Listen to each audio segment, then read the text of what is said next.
अखंड मंथन के सभी दर्शकों को नमस्कार। मैं हूं शेखर त्रिपाठी और आप देख रहे हैं हमारा YouTube चैनल अखंड मंथन। आगे क्या होने वाला है वेब सीरीज में आज का एपिसोड समर्पित है भारत के भविष्य पर। जी हां, वर्तमान समय में पीएम मोदी द्वारा देश का नेतृत्व किया जा रहा है और जिस प्रकार से देश उनके नेतृत्व में आगे बढ़ रहा है, ये बात भारत के लोगों को नहीं दिख रही है। लेकिन विदेशी शासकों को ये बात बहुत अच्छी तरह से पता है कि अगर इस नेता यानी श्री नरेंद्र मोदी को अभी रोका नहीं गया तो ये आने वाले समय में सबको पीछे छोड़कर भारत को सबसे आगे ले जाने वाले हैं। ये कुछ वैसा होगा जैसा मोदी ने गुजरात में किया था। गुजरात मोदी के नेतृत्व में इतनी तेजी से आगे बढ़ा कि गुजरात के विकास को गुजरात विकास मॉडल नाम दिया गया।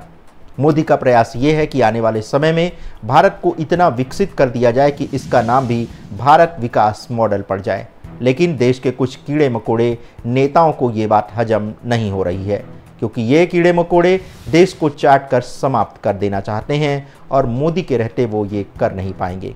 इसीलिए अब कुछ कीड़े मकोड़े नाली से निकलकर सड़क पर भी आ गए हैं और वहाँ पर भारत को चाटने की तैयारी कर रहे हैं।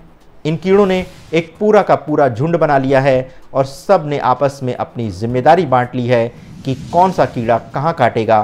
किसी को किसी राज्य की जिम्मेदारी मिली है, किसी को केंद्र में और किसी को आपके मोहल्ले, गांव और कस्बे की जिम्मेदारी मिली है। लेकिन तैयारी है देश को पूरी तरह से चाट कर समाप्त कर दिया जाए। ऐसे में सबसे बड़ा प्रश्न यह है कि आखिर मोदी के बाद भारत के विकास की बागडोर किसके हाथ में आने वाली है और क्या जिसे बागडोर सौंपी जाने वाली है उसके नाम को पहले ही प्रस्तुत कर दिया जाना चाहिए, ताकि जनता और संसार के मध्य किसी भी प्रकार की भ्रम की स्थिति ना रहे और ना ही कीड़े मकोड़े देश की सत्ता की कुर्सी पर रेंगने का सपना देख सकें। अब इसका विश्लेषण करने के लिए हमने एक ज्योतिषाचार्य प्रशांत कपूर की ज्योतिषी गणना का सहारा लिया है और उसी का उदाहरण देते हैं। तो प्रशांत कपूर के अनुसार भारत की वृषभ लग्न की कुंडली, जिसमें राहु लग्न में बैठे हैं और केतु का सप्तम भाव में बैठना बहुत कुछ संकेत दे रहा है। जैसा कि भारतीय जनता पार्टी ने एक मापदंड बना दिया है कि कोई भी नेता जिसकी आयु 75 वर्ष से अधिक होगी वह किसी भी संवैधानिक पद पर नहीं बैठेगा। इसके अनुसार सितंबर 2025 में मोदी 75 वर्ष के हो जाएंगे। तो इस नियम से देखा जाए तो हो सकता है कि मोदी इसी नियम को मानते हुए स्वयं को पीएम पद से अलग कर लें।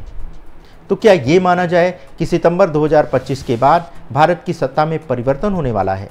और अगर ऐसा होता है तो फिर भारत के नेतृत्व के लिए बीजेपी का कौन सा नेता सामने आने वाला है? तो इस श्रृंखला में सबसे पहले नाम आता है यूपी के मुख्यमंत्री योगी आदित्यनाथ का। योगी आदित्यनाथ की सिंह लग्न की कुंडली है, जिसमें केतु की महादशा में बुध की अंतर्दशा चल रही है। इसी प्रकार से योगी आदित्यनाथ की कुंडली में शुक्र की महादशा 21 नवंबर 2024 से आरंभ होने वाली है। इस शुक्र की महादशा काल में योगी आदित्यनाथ का समर्थन इतना बढ़ जाएगा कि उनके शत्रु माने जाने वाले लोग भी उनकी प्रशंसा करने लगेंगे और इसी के साथ उन्हें शनि देव का भी समर्थन मिलने वाला है, जिसके कारण वो आने वाले समय में सनातन धर्म का ब्रांड एम्बेसडर बन जाएंगे। योगी के समर्थन में देश के कई ग्रुप्स भी आगे आएंगे और उनसे ही अब सनातन धर्म के उत्थान की आशा भी दिखाई दे रही है। जहां तक पीएम मोदी की बात की जाए तो वो एक कुशल राजनेता, एक सफल कूटनीतिज्ञ वाले नेता के तौर पर अब संसार भर में स्थापित हो चुके हैं। लेकिन अभी भी वे सनातन धर्म के ब्रांड एम्बेसडर के तौर पर स्थापित नहीं हुए हैं, जबकि योगी आदित्यनाथ अपने करियर के प्रारंभ से ही सनातन धर्म के राजदूत के तौर पर स्थापित हो चुके हैं। अब योगी जी को सनातन धर्म का राजदूत हम बिना किसी प्रमाण या आधार के नहीं कह रहे हैं, बल्कि इसका संकेत उनकी कुंडली से ही प्राप्त हो रहा है। उनकी कुंडली में जनता के स्थान पर सूर्य की दृष्टि पड़ रही है और वहां मंगल शुक्र का 11वें घर में होना और नवांश में भी शनि का लग्न में होना एक ऐसा संकेत दे रहा है कि यही व्यक्ति डंके की चोट पर सनातन के उत्थान के लिए कार्य करेगा। गुरु जब भी मंगल और शुक्र से युति बना रहा होता है तो यहाँ पंचम का गुरु भी हो तो ऐसा व्यक्ति ही सनातन धर्म का उत्थान कर सकता है। योगी की कुंडली में ऐसे ही योग दिखाई दे रहे हैं। देश के अन्य ज्योतिषाचार्यों द्वारा भी बीजेपी और एनडीए के अन्य नेताओं की कुंडली का विश्लेषण इस आधार पर किया गया कि क्या वे भारत के अगले प्रधानमंत्री बन सकते हैं। तो इसके उत्तर में योगी आदित्यनाथ की कुंडली सबसे ऊपर और उत्तम दिखाई देती है। आयु के अनुसार देखें तो अगर वे शासन संभालते हैं तो 75 वर्ष की आयु तक पहुंचने में उन्हें अभी 25 वर्ष लगेंगे और इन 25 वर्ष में वो भारत को कहां से कहां तक ले जा सकते हैं, ये आप अनुमान लगा सकते हैं। दूसरा ये कि संघ में भी योगी आदित्यनाथ की पकड़ काफ़ी मजबूत है और वहां से भी उन्हें अनौपचारिक तौर पर हरी झंडी मिल चुकी है। वर्तमान परिदृश्य में योगी आदित्यनाथ जैसा कोई कद्दावर नेता अभी भारतीय राजनीति में दिखाई नहीं दे रहा है। और जहां तक बीजेपी नेता अमित शाह का प्रश्न है तो अमित शाह के रहते ही योगी जैसे नेता को पीएम प्रोजेक्ट किया जा सकता है, क्योंकि अमित शाह अब भारतीय जनता पार्टी के आधार स्तंभ बन चुके हैं और ऐसे में उनकी भूमिका अब किंग मेकर की हो चली है। तो सबसे बड़ा प्रश्न अब सनातन धर्म के प्रसार का नहीं बल्कि सनातन धर्म की रक्षा का है और योगी आदित्यनाथ जैसा नेता ही सनातन का शंखनाद पूरे विश्व में कर सकता है। दूसरा सबसे बड़ा आधार उनकी उस योग परंपरा से भी है जिससे वे आते हैं।